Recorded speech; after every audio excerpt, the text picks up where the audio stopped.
it's no accident that the Queen's, present Queen's grandmother is a direct descendant from the sister of Vlad Dracul, on whom the Dracula stories are named. Are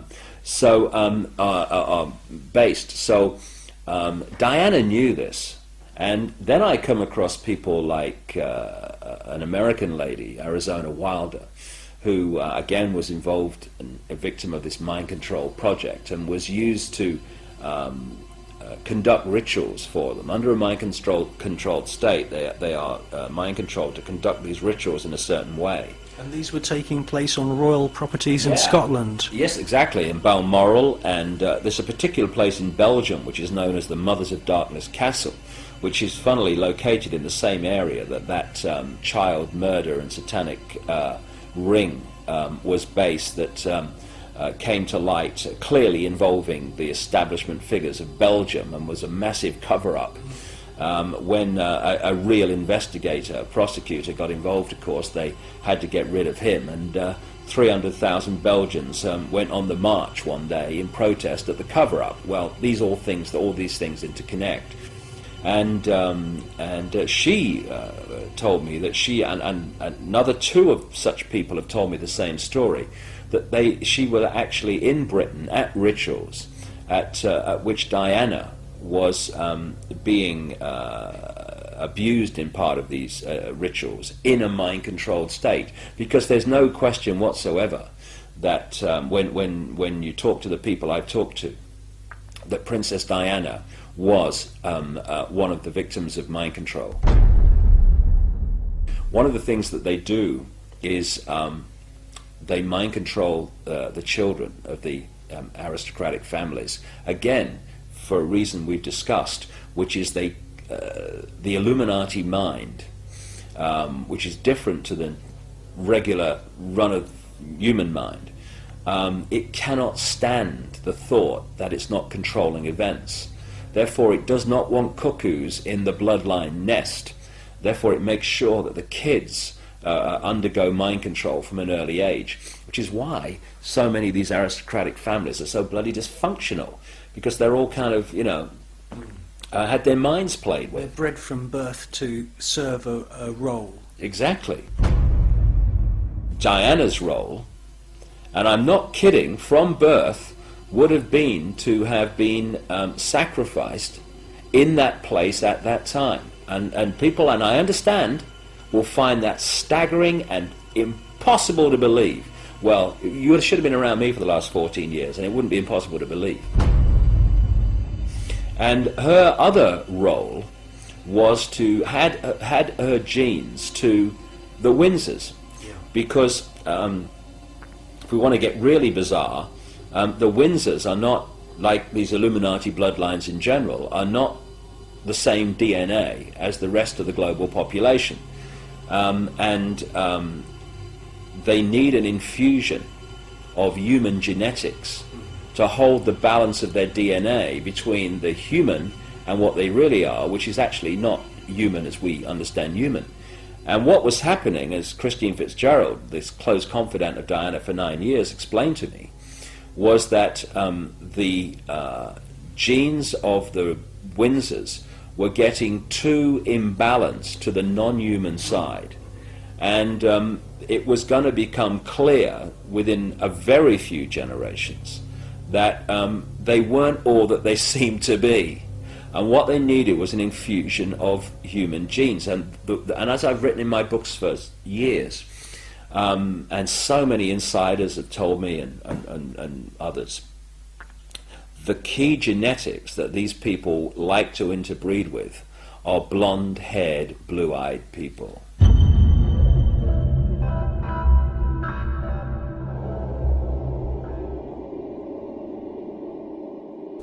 Now, where did I hear that before? Oh yes, Hitler's master race. And they want to preserve this master race because they need to keep interbreeding with that genetics. So, yeah, exactly. Those traits with the Spencer family. Exactly. So what happens? They bring Diana in. What does Diana say in her accounts that she allowed to be published in various books? That once the children were born, Charles basically was saying to her, that's it. Now what Diana says, again in her own words, is that she was told when the birth of William was coming along, that she was going to be induced so that the child would be born, wait for this, in line with Charles's polo playing program. Now, first of all, even if that was true, which it wasn't, what does that say about a father that would have an induced child so it would suit his polo playing program? But what was the real story? If you go back to ancient Babylon and the rituals of these people, they're fundamentally connected to the sun and the cycles of the sun. Nimrod, Baal, the sun god. And one of the key days of the year in their ritual calendar, therefore, is the summer solstice. They induced William to be born when? The summer solstice. And this is what's going on around us all the time. There's a movie, which that television is telling us is reality, and then there's what's really going on, which is so different. That's its greatest form of defense, the chasm that people have to leap between what they are told is happening and what's really happening.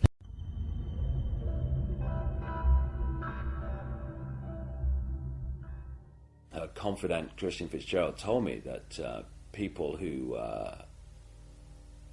did not support these black occult networks that controlling not just Britain but increasingly the world, they were feeding her information and warning her that she was in danger.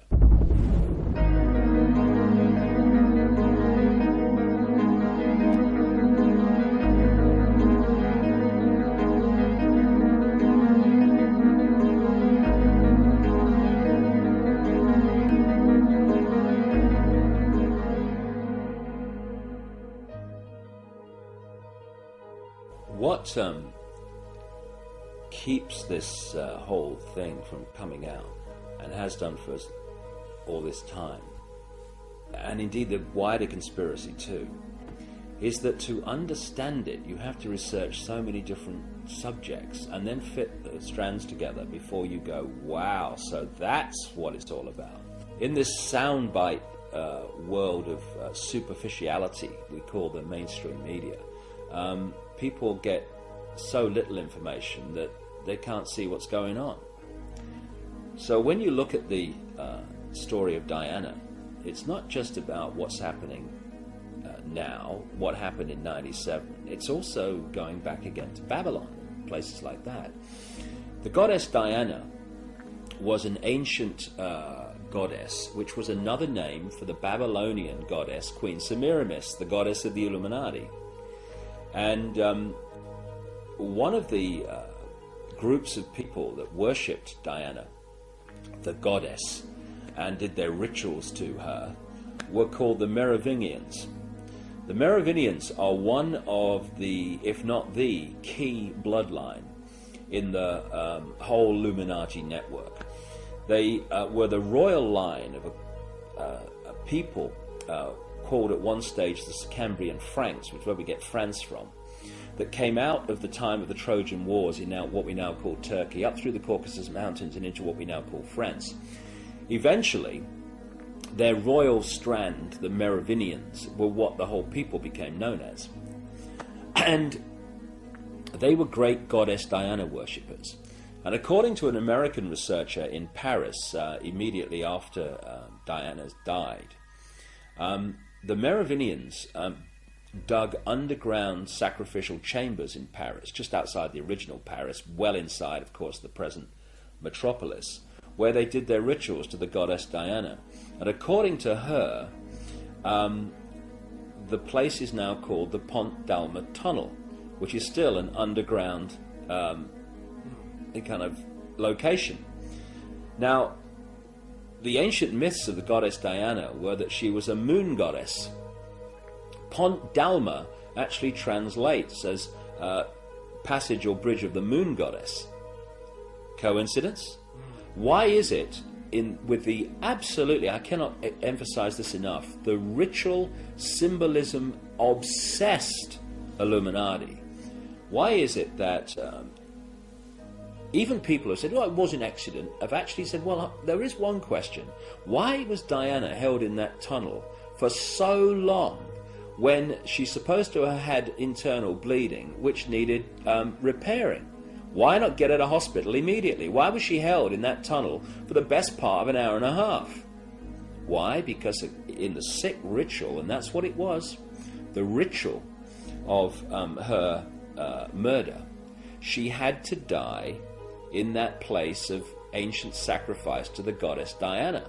And it was when she died that they then moved her out. And of course, goodness knows what have happened to her internal organs, because this is what these sick people use in their rituals. Interestingly, when you look at the stories and myths surrounding the goddess Diana, over and over again, the theme of lakes, of islands, and particularly of the tree grove come up again and again and again. It was the tree grove that was the sacred place of worship to the goddess Diana, not a temple. Now, she wanted to be interned in the little church where her father is, just off the Spencer estate in Northamptonshire. And after her death, Earl Spencer says that he decided that she would be buried on the Spencer estate. Where? On an island, in a lake, in a tree grove. And there's also this bizarre story where Earl Spencer says that he had this dream that he had to put 4 black swans on the lake. And he then said to his estate manager, I've had this dream. Do you know where we can get 4 black swans from? And the estate manager said, well, sir, funnily enough, someone's just offered us 4. Oh, yeah, okay. I've seen a pig. Never mind a bloody swan. Look, there it goes. Black swans are an occult symbol, aren't they? Exactly. The whole thing's occult. And the whole of Diana's assassination was an occult ritual unfolding. Now, what's kind of interesting to me is that when I was researching The Biggest Secret, which I wrote in 1998, which is kind of unfolding now before our eyes, one of the people that I was introduced to was a lady called Christine Fitzgerald, who, as the tabloid media in Britain acknowledged, was a close confidant of Princess Diana for 9 years. They fell out a little while before her death, but for 9 years they were big time close. And Christine Fitzgerald is a hands-on alternative healer and into the esoteric, and therefore Diana could talk to her about things that other people would think, you know, oh, that Diana's mad, she's talking about this, that, and the other now. And I had long conversations with Christine Fitzgerald about the background to Diana and things that she experienced with her.